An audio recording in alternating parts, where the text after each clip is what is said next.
अस्सलाम वालेकुम नाज़रीन, मोहम्मद हफ़ीज़ एंड एसोसिएट के प्लेटफॉर्म से एक बार फिर हाजिर हूँ। यकीनन आप लोग भी ठीक होंगे। मैंने सोचा कुछ आपसे प्रीवियस प्रॉपर्टी के हवाले से बातें कर लूँ, कुछ आने वाले दौर के बारे में बातें कर लूँ, ताकि आप लोगों को गाइड कर सकूँ कि आने वाले दिनों में हमें किस तरह प्रॉपर्टी में इन्वेस्टमेंट करनी चाहिए और किस एरियाज़ के अंदर करनी चाहिए। उसी हवाले से बात को आगे बढ़ाते हुए मैं आप लोगों को ये कहना चाहूँगा, अक्सर हम लोग सोसाइटीज़ के अंदर इन्वेस्टमेंट करते हैं। बेहतर होता है, सॉलिड होता है कि ये नहीं होता डर के कोई आएगा, कोई प्लॉट मिलेगा नहीं मिलेगा, जिस तरह के एनडीए सिटी में होता है। अक्सर वहाँ पे एक प्लॉट को 6-6 लोगों को सेल होता है। इस वजह से वो लोग डरे भी होते हैं। तो इस वजह से बहरिया, DHA, Valencia, वापडा town, lake city, इन सोसाइटीज़ में अगर आप लोग प्लॉट लेते हैं तो कम से कम आपको ये खौफ और डर नहीं होता कि आपका प्लॉट आपको मिलेगा नहीं या कोई आपके प्लॉट पे कब्जा कर लेगा।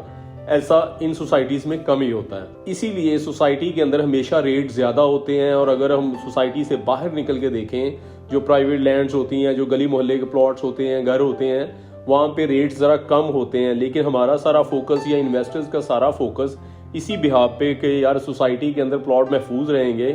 इस वजह से फोकस हमारा लोकल एरियाज़ में नहीं होता।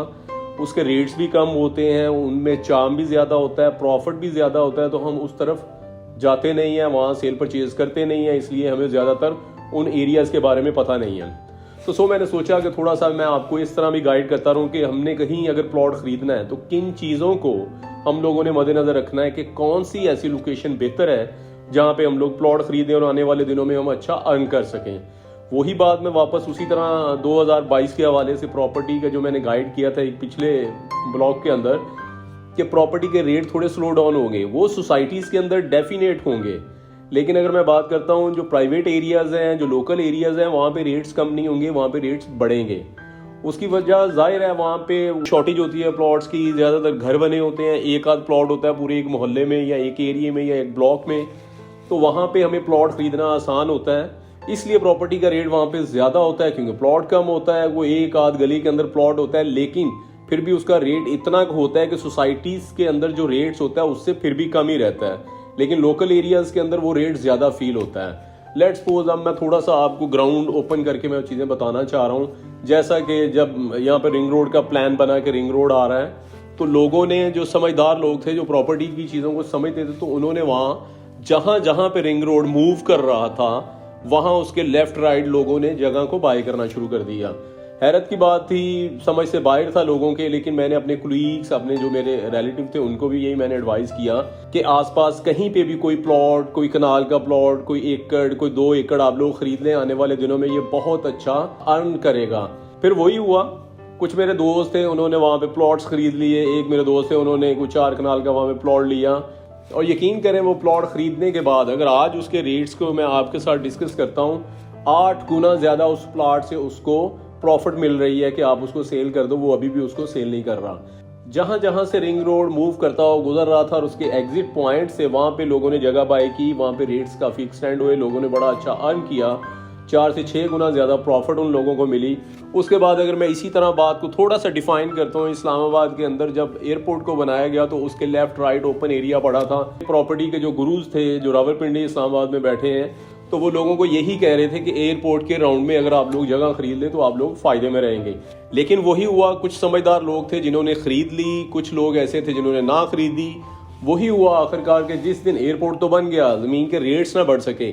लेकिन जैसे ही वहाँ पे स्टार्टिंग हुई, लोगों का आना जाना शुरू हुआ, एक्सेस शुरू हुई लोगों की, तो वहाँ पे रेट्स अब आपके इल्म में ही है कि 6 से 8 गुना वहाँ पे भी रेट बढ़ चुके हैं। इसका मतलब है हमें इस चीज़ पे फोकस करना पड़ेगा कि हमें जो मेन रोड्स हैं, जो जहाँ पे भी कहीं आपको मेन रोड बनता हुआ नजर आता है, उसके लेफ्ट राइट कोशिश करें कि आप लोग जगह बाय करें। क्योंकि आने वाले को 1-2 साल के बाद जैसे ही वो रोड कंप्लीट होगा, क्रॉसिंग ट्रैफिक की शुरू होगी, तो वहाँ पे रेट्स काफ़ी अपग्रेड होंगे। इसका मतलब है हमें वो पॉइंट मद्देनजर रखना चाहिए। उसके बाद अभी भी चार्म है रिंग रोड के लेफ्ट राइट, जहाँ पे एग्जिट है, एंट्रेंस पॉइंट है, वहाँ पे हम लोग जगह अभी भी बाय कर लें। चाहे थोड़ा सा पीछे जाके हम लोग बाय करें, उसमें भी प्रॉफिट का चार्म है। लेट्स सपोज हल्लो की है, लेट्स सपोज हम लोग बेदिया रोड पे हैं। बेदिया रोड पे बहुत एक्सपेंसिव जगह है, लेकिन उसके बाद अगर हम पीछे हट जाते हैं, हल्लोकी से थोड़ा सा एलडीए के पॉइंट पे जाते हैं, और उसमें बहुत सारे पॉइंट्स हैं कि जहाँ पे हम लोग अभी भी जगह बाय कर सकते हैं। इसी तरह मोटरवे पे हम लोग लेफ्ट राइट देखते हैं, जहाँ पे एग्जिट पॉइंट्स हैं, जहाँ पे एंट्रेंस पॉइंट है, वहाँ पे भी हम लोग प्लॉट्स खरीद सकते हैं। अब भी लग रहा है कि इसमें कुछ प्रॉफिट नहीं आएगी, लेकिन आने वाला वक्त ये साबित करेगा कि 6 से 8 गुना ज़्यादा अगर हम लोगों ने प्रॉफिट प्लॉट के अंदर लेनी है तो हमें इन पॉइंट्स को देखना पड़ेगा।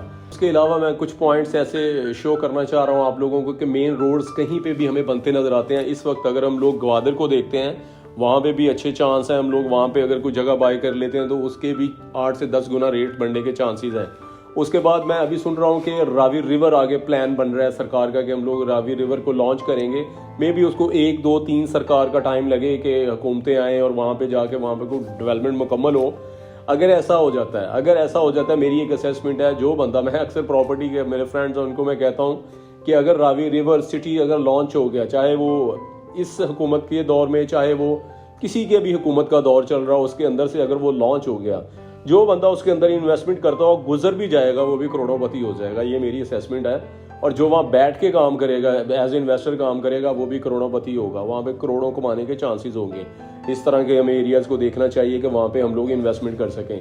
मैं बात कर रहा था ज़री रकबे के बारे में कि हमेशा कोशिश करें, ज़री रकबे के अंदर भी बहुत ज़्यादा चार्म है प्रॉफिट का, कि नहर के करीब जो एरियाज़ हैं, जो खेत नहर के करीब हैं, उनको बाय करने की कोशिश करें। क्योंकि होता क्या है कि हम लोग अगर सस्ती ज़मीन लेने के चक्कर में थोड़ा नहर से हट जाते हैं तो वहाँ पे पानी की एक्सेस नहीं होती, नहर का पानी वहाँ तक नहीं जा सकता, इस वजह से उसका रेट हमेशा कम रहता है। या उन खेतों के आसपास ज़री रकबे के पास अगर नहर का पानी पहुँच रहा है तो वो वाला एरिया हमेशा बेहतर है और वो महंगे रेट पे बिका है और उसमें भी आपके प्रॉफिट बढ़ने के चांसेस ज़्यादा होते हैं।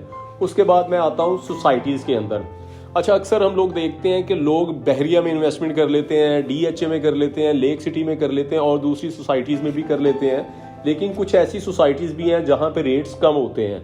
अब लेट्स सपोज इन्वेस्टर्स हैं DHA के अंदर, उन्होंने काफ़ी से ज़्यादा प्लॉट्स खरीद लिए, बहरिया खरीद लिया, लेक सिटी, वलेंशिया टाउन, उसके बाद और लेफ्ट राइट जो इत्तेहाद टाउन सोसाइटीज़ हैं वहाँ पे ख़रीद लेते हैं। तो उसके अंदर इन्हीं के दरमियान में कहीं आपने बेनिफिट का गैप देखना होता है, प्रॉपर्टी के जो रेट्स हैं उसमें गैप देखना होता है। जैसे इत्तेहाद टाउन में 5 मरले का प्लॉट 80 से 85 लाख, 80 से 85 लाख तक है। तो वहीं पे चिनार बाग एक छोटी सोसाइटी है घर बनाने के लिए, जहाँ पे आपको 30 लाख के अंदर अल जलील गार्डन है, अगर इन्वेस्टमेंट करनी है तो वहाँ से बड़े आराम से आपको 30 का प्लॉट मिल जाता है। उसके बाद रहमान गार्डन है, एक जो फेज 6 आया, वहाँ पे आपको मिल जाता है। आप काला शाह काकू इंटरचेंज के करीब जहाँ पे स्मार्ट सिटी है, बिल्कुल वहाँ पे 2160 में 5 मरला है। उसके ऑपोजिट साइड पे इकबाल गार्डन है, वहाँ पे आपको बड़े आराम से 18 लाख में प्लॉट मिल जाता है 5 मरले का। जी हाँ, 18 लाख में डेवलप प्लॉट आपको मिल जाता है। इस तरह से हमने प्रॉपर्टी के जो रेट्स हैं उनमें गैप देखना होता है। अगर फर्ज करें बहरिया के अंदर रेट ज़्यादा है, इसका मतलब ये है कि इन्वेस्टर्स जो बड़ी बड़ी सोसाइटीज़ के अंदर घुसे हुए हैं, एक टाइम आता है जब वो सारे रेट्स पीक पे चले जाते हैं तो वही इन्वेस्टर देखता है कि सबसे लो सोसाइटी प्राइस में कौन सी है, फिर वो वहाँ मूव करता है। इसलिए वहाँ मूव अगर वो कर रहा है तो उससे पहले हम लोग मूव कर जाएं, हम लोग वहाँ पे छोटी मोटी इन्वेस्टमेंट करें ताकि उससे से ज़्यादा प्रॉफिट गेन करें। वरना वो इन्वेस्टर, क्योंकि वो एक स्लो प्राइस वाली सोसाइटी में आएंगे इन्वेस्टर, जब वो आएंगे उसको भी उठा देंगे वो, तो इसलिए वहाँ पे फिर आपकी जो प्राइस होती है उसको डबल होने के बहुत ज़्यादा चांसेस होते हैं। इस तरह प्लॉट्स के रेट्स के अंदर जो गैप्स होते हैं उनको भी फॉलो किया करें। और बाज़ दफ़ा ये भी होता है कि एक सोसाइटी है, फॉर एग्जांपल बहरी ऑर्चर्ड है, हम लोग देखते हैं ए ब्लॉक है, वहाँ पे इस वक्त 50 से ऊपर प्लॉट है 5 मरले का, 50 से 60। अगर हम लोग देखते हैं सी ब्लॉक है, 60 के करीब रेट है इस वक्त। अगर हम लोग बी ब्लॉक देखते हैं, वहाँ भी 50 के करीब है प्लॉट का रेट। अगर हम लोग ई में देखते हैं तो 40 से 50 लाख 5 मरले का रेट। अब जहां जहां जौन से ब्लॉक के अंदर रेट ज्यादा है वहां पे हमने देखना होता है कि कौन से ऐसे ब्लॉक्स हैं जहां पे रेट कम है। जी और एफ में रेट कम है, इसलिए हमारे पास चांस है कि हम लोग वहां इन्वेस्टमेंट करें, क्योंकि अगर पीछे 50 का प्लॉट है तो जाहिर है इसने भी उठ के 50 तक जाना है। अब मैं लेट्स सपोज दूसरे एरियाज की तरफ मूव करता हूं तो बहरिया ऑर्चर्ड फेज 2 एक्सटेंशन की मैं बात करता हूं जो जाती उमरा रोड पे वाक़ है। अब अगर मैं एम, एल और के ब्लॉक की बात करता हूं तो वहां पे प्लॉट का रेट है 50 लाख रुपए। अब अगर मैं एन ब्लॉक की बात करता हूं तो वहां पे सिर्फ 42, 43 रेट है 5 मरले का। इसका मतलब है अगर वहां पे 50 है तो उसको 47, 48 तक पहुंचने से कोई नहीं रोक सकता एन ब्लॉक के प्लॉट्स को। इसका मतलब है हम लोग इन्वेस्टमेंट करें एन ब्लॉक के अंदर। सेम एज इसी तरह अब मैं आता हूँ लोकल एरियाज में, जो गली मोहल्ले के घर होते हैं, जो गली मोहल्ले के एरियाज होते हैं जहाँ पे हम लोग, ज़ाहिर है लोकल लोग हैं, सब लोग सोसाइटीज़ के अंदर भी नहीं रहते। कुछ लोकल एरियाज जो पुराना लाहौर है, सेंटर लाहौर जिसको हम कॉल करते हैं। अब फ़र्ज़ करें कि जिस एरिया का मैं रहने वाला हूँ वहाँ पे अगर मैं इन्वेस्टमेंट का प्लान है मेरा किसी सोसाइटीज़ के अंदर, वहाँ पे रेट बढ़ गए हैं, तो उसका दूसरा हल ये है कि मैं उस जगह पे जहाँ पे मैं रहता हूँ वहाँ पे जो गली मोहल्ले हैं वहाँ पे मैं कुछ एरियाज़ को विज़िट करूँ। अब मुझे असेसमेंट तो होती है अपने एरियाज़ की, अपने मोहल्ले की, कि कहाँ पे किस गली में क्या रेट है। अब वहाँ पे अगर कोई प्लॉट खाली है तो उसको हम लोग ख़रीद सकते हैं, क्योंकि गली मोहल्ले की जो प्रॉपर्टी है उसने बढ़ना ही होता है, वो कभी रिवर्स नहीं आती। इसका मतलब है वहाँ पे हमको 2-2.5 मरले का प्लॉट खरीद सकते हैं, प्लॉट खरीद के उसके ऊपर घर बना के सेल कर सकते हैं, उससे 10-12 लाख रुपए हम लोग आराम से मोहल्ले के अंदर अर्न कर सकते हैं। उसके बाद अगर हम लोग फर्ज करें वहाँ पे 5 मरले का प्लॉट है, फिर ये भी होता है कि हम लोग गली मोहल्ले के अंदर को पुराना घर ले लेते हैं जो हमें सोसाइटीज में जितना रेट है उससे हाफ कीमत पे हमें मिल रहा है। पुराने घर को बड़े आराम से रिपेयर करके हम लोग उसको पेंट वेंट करके दोबारा से रीसेल करते, तो हम लोग 10 से 15 लाख रुपया बड़े आराम से अर्न कर लेते हैं। इसलिए इस तरह के एरियाज के अंदर भी आप लोग आराम से वर्किंग कर सकते हैं। इन्वेस्टर है, जाहिर है हमारा काम है वर्किंग करना। मेरा ख्याल है जो बात मैं आप लोगों से करना चाह रहा था उसको सारा मैंने कवर कर लिया और कूजे में सब कुछ बंद करके आपके सामने पेश कर दिया है, ताकि मैं आपको ये बता सकूं कि अगर ये दरवाज़ा बंद हुआ है तो हम ये खोल लें, ये बंद हुआ है तो हम ये खोल लें।